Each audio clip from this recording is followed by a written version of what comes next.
പിടികൂടിയ കുഴൽപ്പണം പൂഴ്ത്തിയ കേസിൽ വയനാട്ടിലെ വൈത്തിരിയിലെ മുൻ SHO റിമാൻഡിലായി. സർക്കിൾ ഇൻസ്പെക്ടറായിരുന്ന CR അനിൽകുമാറിനെയാണ് ഈ മാസം 30 വരെ റിമാൻഡ് ചെയ്തത്. ഞായറാഴ്ച വൈകിട്ടാണ് അനിൽകുമാർ കോഴിക്കോട് ക്രൈംബ്രാഞ്ച് ഓഫീസിലെത്തി കീഴടങ്ങിയത്.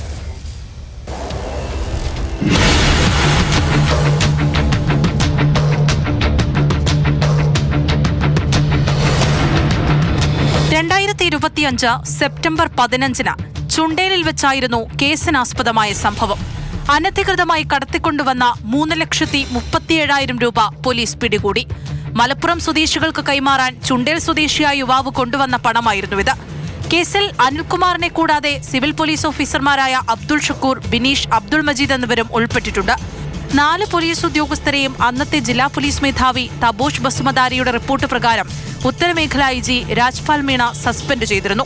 തുടരന്വേഷണത്തിൽ പോലീസുകാരുടെ പേരിൽ കവർച്ചാ ശ്രമത്തിന് കേസെടുക്കുകയും ചെയ്തു. ഹൈക്കോടതിയിൽ മുൻകൂർ ജാമ്യം റദ്ദായതിനെ തുടർന്ന് CR അനിൽകുമാർ ഒളിവിൽ പോയി. കോടതി നിർദ്ദേശത്തെ തുടർന്ന് കോഴിക്കോട് ക്രൈംബ്രാഞ്ച് ഓഫീസിൽ കീഴടങ്ങുകയായിരുന്നു.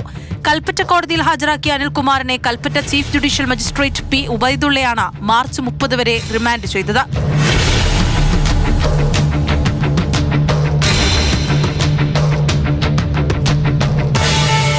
മാതൃഭൂമി ന്യൂസ്, വയനാട്.